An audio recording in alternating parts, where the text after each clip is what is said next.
ये है the walking dead का पार्ट 4 जिसमें हम एपिसोड 11, 12 और 13 को देखेंगे। अभी तक हमने देखा कि यूजीन, अब्राहम एंड रोजिता का ग्रुप जो वॉशिंगटन डीसी जा रहा था अब रिक के साथ मिल गया है क्योंकि यूजीन कोई साइंटिस्ट नहीं है और वो झूठ बोल रहा था। वहीं बेथ और टाइरिस दोनों ही मारे जा चुके हैं। अभी ग्रुप के पास खाना पीना या रहने की जगह कुछ भी नहीं है। रास्ते में इन्हें कुछ पानी के बोतल्स मिलते हैं लेकिन ये उसे नहीं पीता और उसी वक्त बारिश होने लगती है, मतलब कि काफी वक्त बाद इन्हें पानी पीने को मिलता है। तो ये एक बाण में रात बिताते हैं क्योंकि ये बारिश अब एक तूफान का रूप लेने लगा था। लेकिन सुबह होते ही इन्हें एक नया बंदा मिलता है जो खुद को इनका फ्रेंड बता रहा है। इसका नाम है एरन। और अब ये कौन है, क्यों इसने रास्ते में पानी के बोतल्स ऑफर किए, ये सब हमें आगे जानने को मिलेगा। तो एपिसोड 11 शुरू होती है और हम मैगी और साशा को बांध के बाहर बैठे हुए देखते हैं। उन्हें एरन नाम का बंदा मिलता है। वो अपने आप को एक फ्रेंडली पर्सन की तरह इंट्रोड्यूस करता है और रिक के बारे में भी पूछता है। ये देखकर साशा और मैगी शॉक हो जाते हैं कि आखिर इसे रिक के बारे में कैसे पता, और उस पर गन पॉइंट कर देते हैं। साशा और मैगी एरन को रिक के पास ले जाती है और एरन रिक और बाकी ग्रुप मेंबर्स को बताता है कि वो एक लार्ज कम्युनिटी का हिस्सा है। वो उन्हें अपना बैग दिखाता है जिसमें उस कम्युनिटी की कुछ फोटोज होती हैं। एरन बताता है कि उसकी कम्युनिटी प्रोटेक्टेड है और उसके चारों तरफ सिक्योर्ड दीवार है, मतलब कि वो ज़ॉम्बी से काफी वक्त के लिए अच्छे से सर्वाइव कर सकते हैं। ये कम्युनिटी अपने आप को सेफ बनाए रखे हुए है और एरन चाहता है कि रिक और उसका ग्रुप उसकी कम्युनिटी का पार्ट बने। वो कहता है कि उसके पास एक ही रिसोर्स है जिसकी कमी है, वो है सिक्योरिटी। उसे रिक और उसके ग्रुप की कम्युनिटी का सपोर्ट चाहिए ताकि वो इस सिक्योरिटी को और भी ज्यादा सेफ कर सके और इंक्रीज कर सके। लेकिन रिक एरन पर बिल्कुल भी भरोसा नहीं करता क्योंकि रिक को अपनी पिछली दो कम्युनिटीज वुडबरी और टर्मिनस में धोखा ही मिला था। वो एरन को बांध देता है और अपने ग्रुप के साथ आगे बढ़ने को बोलता है। एरन रिक से रिक्वेस्ट करता है कि वो उसे छोड़ दे। एरन भागेगा नहीं। फिर एरन रिक को बताता है कि उसी ने उसके लिए पानी की बोतल रास्ते पर छोड़ी थी ताकि वो उनकी हेल्प कर सके। ये सब सुनकर रिक थोड़ा शॉक हो जाता है लेकिन वो अपने डाउट्स हमेशा रखता है, मतलब कि वो थोड़ा स्केप्टिकल आदमी है। डेल पूछता है कि वो कब से उनको फॉलो कर रहा है तो एरन कहता है कि उसने उन्हें तब से देखना शुरू कर दिया था जब उन्होंने ज़ॉम्बिस के पैक को जिंदा छोड़ दिया था। रिक का ग्रुप उससे पूछता है कि क्या वो अकेला है तो एरन बताता है कि उसके पास गाड़ी है लेकिन उसका बॉयफ्रेंड एरिक एक जगह पर घायल है और वो अकेला ही रिक के ग्रुप तक आया था। रिक डेल से बोलता है कि वो ग्रुप को लेकर एरन की बात को कंफर्म करे और वो वहीं रुकेगा एरन पर नजर रखने के लिए। यहाँ एरन रिक का भरोसा जीतने की कोशिश करता है और वहाँ डेल का ग्रुप एरन की गाड़ी ढूंढ लेता है जहाँ पर बहुत सारा खाना रखा था। वो लोग वापस आ जाते हैं और फिर डिसाइड करते हैं कि वो एरन की बात मानेंगे। एरन कहता है कि वो पहले उसके दोस्त को बचाए, उसके बाद ही वो कम्युनिटी तक जाएगा। रिक उसकी बात मान जाता है और वो अपना ग्रुप लेकर एरन की दोस्त की लोकेशन पर चले जाते हैं। लेकिन ये सफर आसान नहीं था क्योंकि रास्ते में बहुत सारे ज़ॉम्बीज इन्हें मिलते हैं और ये सबको क्रश करते हुए आगे बढ़ते जाते हैं जिससे इनकी गाड़ी खराब हो जाती है। ये एक पॉइंट पर आकर एरन से अलग हो जाते हैं और तभी ग्लेन एरन को भागने का भी ऑफर करता है उसके हाथ को खोल करके, लेकिन वो मना कर देता है क्योंकि एरन का मानना है कि अगर हम मरेंगे भी तो साथ में ही, मतलब कि वो एक टीम वाला बंदा है। इसके बाद ज़ॉम्बीज को मारते हुए वो लोग थोड़ी डिफिकल्टी के साथ एरन के दोस्त के पास पहुंचते हैं क्योंकि इसने फ्लेयर गन से सिग्नल दी होती है। एरन का फ्रेंड एरिक बहुत ज्यादा घायल था लेकिन वो मेडिकल अटेंशन के साथ बच जाता है। फिर वो लोग सुबह होने का इंतजार करते हैं। रिक अपने पिछले एक्सरसाइजेस की वजह से एरन पर अभी भी डाउट कर रहा था लेकिन मिशॉन कहते हैं कि रिक को एक बार होप रखनी चाहिए और ग्लेन भी सपोर्ट करता है उसकी बातों को, मतलब कि यहाँ सब चाहते हैं कि एरन के साथ उसकी कम्युनिटी तक एक बार जाया जाए। एरन भी बताता है कि इन्होंने वॉकर्स के झुंड से इसकी जान बचाई तो अब ये उसका पूरा डेब्ट पे करेगा और अलेक्जेंड्रिया तक लेकर जाएगा। बस फिर अगली सुबह रिक और बाकी सारे गाड़ी से एरन की कम्युनिटी अलेक्जेंड्रिया पर पहुंचते हैं जो काफी ज्यादा सही लगती है और सेफ भी थी। और यहीं पर एपिसोड खत्म हो जाती है। अब एपिसोड 12 शुरू होती है और एरन रिक और उसके ग्रुप को अपनी कम्युनिटी तक ले जाता है। कम्युनिटी का नाम अलेक्जेंड्रिया होता है जहां पर सभी बेसिक नेसेसिटीज जैसे कि इलेक्ट्रिसिटी, वाटर और सीवेज सिस्टम होता है। सबसे पहले रिक और उसके ग्रुप को कहा जाता है कि वो अपने वेपन सबमिट कर दें, लेकिन एरन कहता है कि पहले वो कम्युनिटी की लीडर डियाना से बात कर सकता है। डियाना आती है और उनको वेपन सबमिट करने के लिए बनवा लेती है।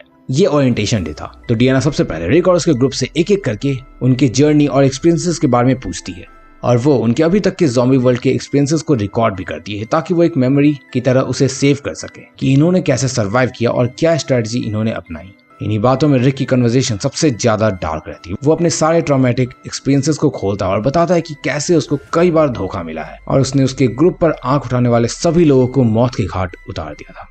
लेकिन इस पूरी कन्वर्सेशन में रिक की सर्वाइवल स्पिरिट दिखती है और ये भी दिख रहा होता है कि रिक एक इफेक्टिव लीडर है और मुश्किल फैसले वो आसानी से ले सकता है। डियाना रिक से इसी की बात करती है और कहती है कि अलेक्जेंड्रिया को रिक जैसे लोगों की जरूरत है जो स्केप्टिकल भी हो लेकिन उनके अंदर ह्यूमैनिटी भी हो। इसके बाद रिक भी सवाल पूछता है कि उन्होंने इतनी शानदार जगह कैसे बनाई क्योंकि it's too good to be true.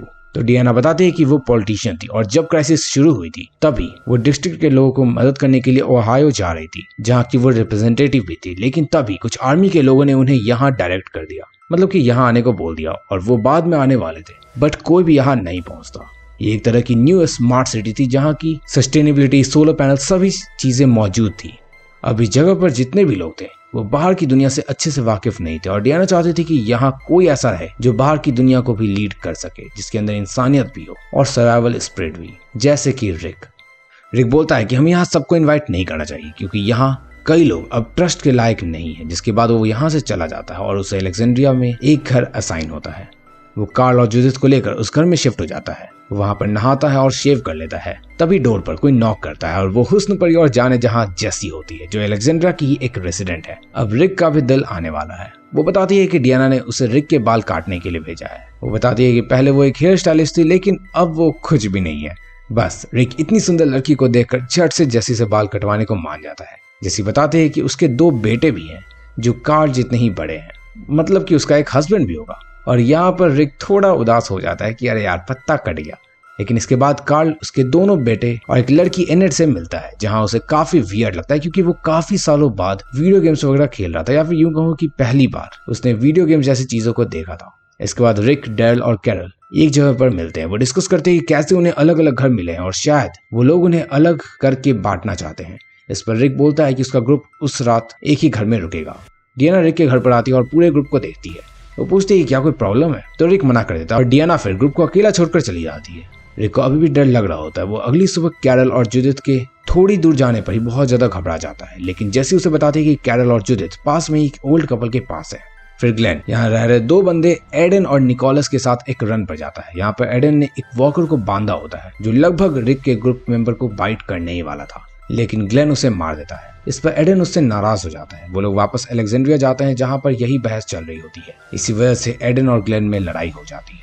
Nicholas भी ग्लेन की तरफ बढ़ता है लेकिन डैरल निकोलस को जमीन पर गिरा देता है। फिर रिक और डियाना भी वहां आ जाते हैं और इस लड़ाई को बंद करवा देते हैं। डियाना डिक्लेयर करती है कि रिक का ग्रुप भी अब इक्वली यहाँ का मेंबर है। इसके बाद रात में रिक, कैरल और डैरल डिस्कस करते हैं कि अलेक्जेंड्रिया के लोग बहुत ही ज्यादा वीक है और वो लोग भी वीक इनके साथ बन सकते हैं। इस वजह से सही टाइम पर इन्हें यहाँ की कम्युनिटी को टेक ओवर करना होगा। और यहीं पर एपिसोड 12 खत्म हो जाती है। इसके बाद एपिसोड 13 शुरू होती है जो काइंड ऑफ हमें यहाँ के कैरेक्टर्स को और अच्छे तरीके से इंट्रोड्यूस कर पाएगी। इस एपिसोड के शुरू में कैरल, डैरल और रिक अलेक्जेंड्रिया के हथियार उठाने का प्लान बनाते हैं और पास में एक एबेंडन घर में उन्हें छुपाने का प्लान बनाते हैं। ये आर्मरी से गन पिक करते हैं जहाँ पर कुछ और लोग इन्हें मिलते हैं। ये बाहर जाते हैं और एक वॉकर को मारते हैं जिसके सर पर W लिखा होता है। फिर रिक मिशॉन से मिलने जाता है जहाँ पर वो पूछती है कि डियाना उनको ये पुलिस जैकेट देकर उनके अंदर अथॉरिटी की भावना जगाना चाहती है। फिर सीन डैरल की तरफ शिफ्ट होता है जब वो जंगल में पेट्रोलिंग कर रहा होता है और अचानक से उसे एक आवाज सुनाई देती है। ये एरन होता है। वो डैरल की स्किल से काफी ज्यादा इम्प्रेस था। वो कैसे वॉकर्स और इंसानों के बीच में फर्क आवाज से ही पता कर सकता है, ये वो जानना चाहता है। और ऐसा ही वो पूछता है कि क्या वो उसे सिखाएगा। एरन कहता है कि वो सिर्फ खरगोश का शिकार करने आया था, लेकिन वो अब डैरल से उसकी फाइटिंग स्किल्स भी सीखना चाहता है। ऐसे में डैरल उसे अपने साथ हंट पर ले जाने के लिए राजी हो जाता है। रिक डियाना से मिलता है और सिक्योरिटी के ऊपर बात करता है कि कैसे उसे लोगों से सावधान होना चाहिए। फिर डियाना एक पार्टी होस्ट करती है जहाँ पर पूरी कम्युनिटी के लोग काफी ज्यादा एंजॉय करते हैं। रिक जेसी और उसके बेटे सैम से मिलता है और उन दोनों के बीच में काफी अच्छी बॉन्डिंग भी हो जाती है। वहीं पार्टी में मौका देकर रिक चौका मार देता है और जेसी के काफी क्लोज आकर उसे प्यार की पप्पी दे देता है, जिससे जेसी भी खुश हो जाती है। It feels like she is married but not happy. दूसरी तरफ डैरल एरन को ट्रेनिंग देने की वजह से पार्टी मिस कर देता है और एरन डैरल को अपने घर पर डिनर के लिए बुलाता है। वहां पर खाना खाने के बाद एरन डैरल को एक गैराज दिखाता है जिसमें बाइक के पार्ट्स भरे पड़े होते हैं। एरन चाहता है कि डैरल अपनी बाइक यहाँ पर बनाए और अलेक्जेंड्रिया के लिए रिक्रूटर बन जाए।